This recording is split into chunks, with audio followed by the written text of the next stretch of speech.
Hi, it's Stephen Maffer here from the ProPEC Leadership and Management Training School, and now, of course, co-host along with Jared Scott of the Challenging Leadership podcast. So if you're new to this channel, please don't forget to subscribe to it. That really matters. So if you could do that, that would be brilliant. So most of my content on here is fairly scripted.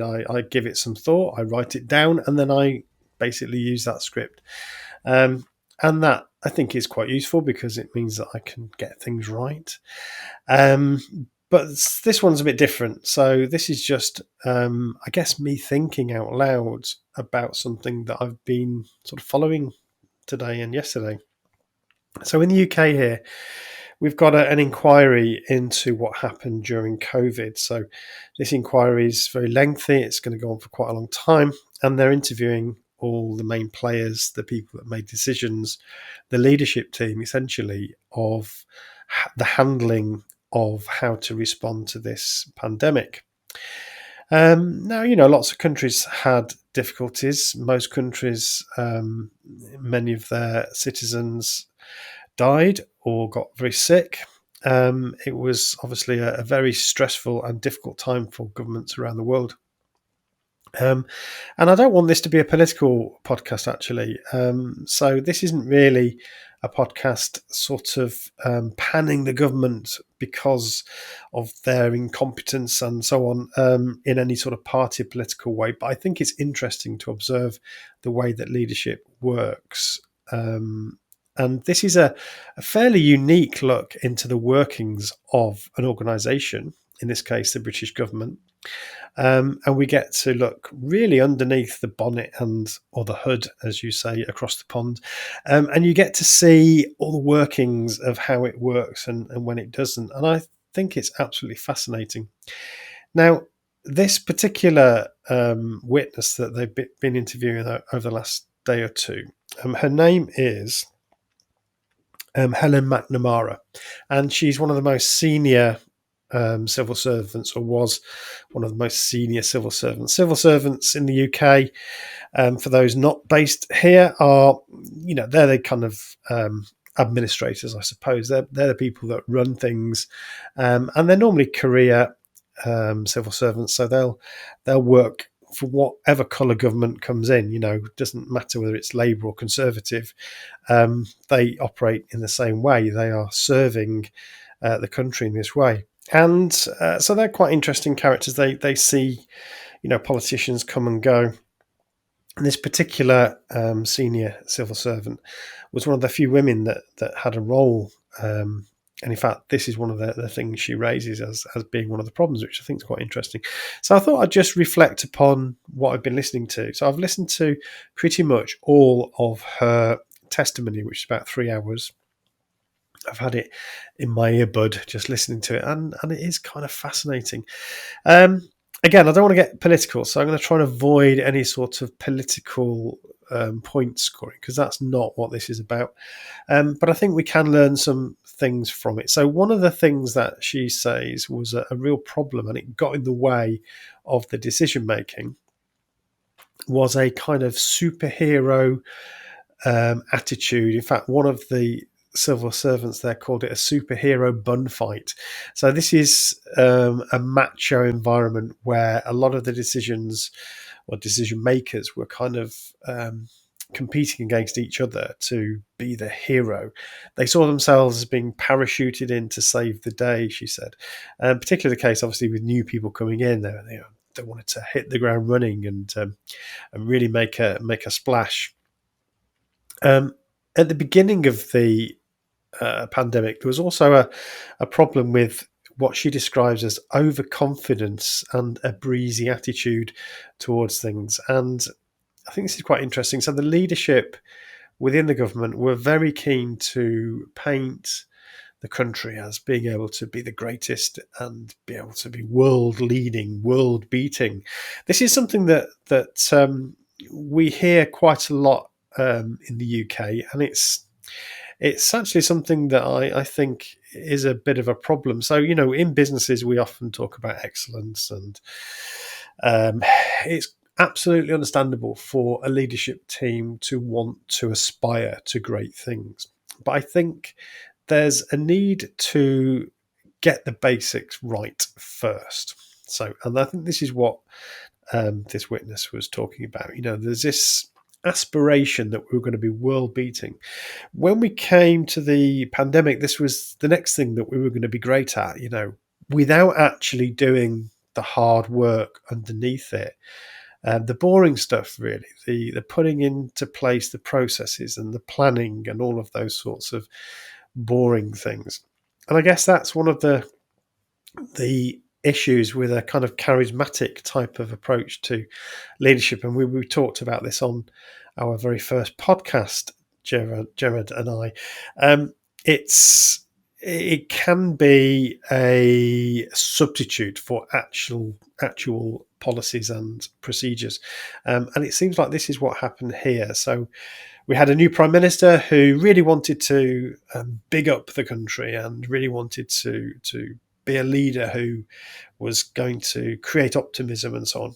And there's nothing wrong in that, of course, but it also requires some of the boring stuff underneath. And I think that is something that was lacking.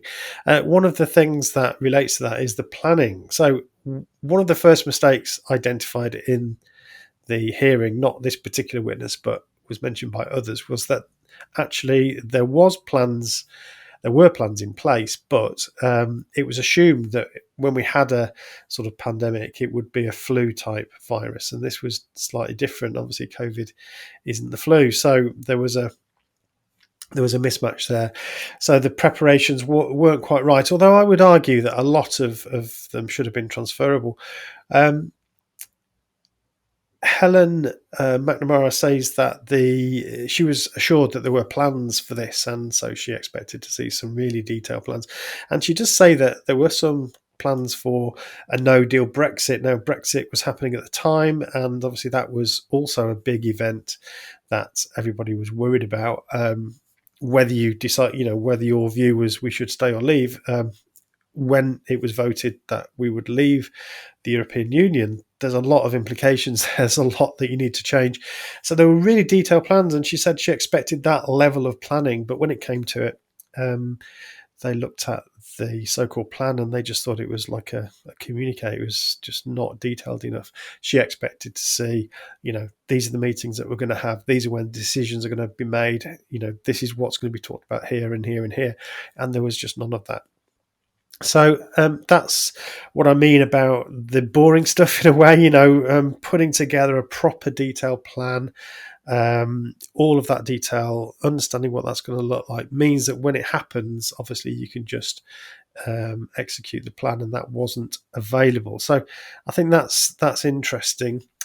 I'm just looking at my notes here. Macho and heroic was the culture. We want to be world beating. She talked about an egotistical culture. It was toxic as well. So we have heard from other members of let's call it the leadership team. So yesterday or the day before, we heard from one of the leading special advisors called Dominic Cummings. And we actually got to see his WhatsApp messages. So he'd sent WhatsApp messages between himself and other members of the team, and they are extraordinary. I mean, the language and the sheer toxicity of those exchanges are absolutely extraordinary. And I think that also is something to think about. What sort of work environment is going to really help people to perform well. People were sort of afraid, and they were being sort of dominated and domineered by some figures within the team, which was not contributing to open and respectful communication between different departments and so on.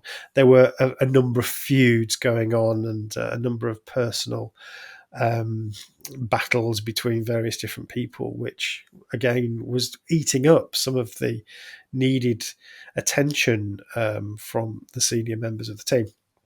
So that, and it was the senior members of the team who were involved in it as well. So I think that's another interesting area, that organisations can be very dysfunctional when you have these aggressive and these very difficult characters to deal with. Yeah, I think that's probably as much as I'm going to say on this. I've gone sort of over 10 minutes already, but so I just think it's really interesting. We might do it as a proper podcast. Actually, the one coming up that hasn't been released yet, number 3 on the podcast, is about mistakes, and I did think about talking about the COVID situation, but I didn't want to get embroiled in the politics, and I still don't. So we didn't actually talk about COVID. We do talk about some other things like the HS2 project in the UK. Jared talks about Chernobyl. And these are examples of obviously when leadership fails, things go wrong.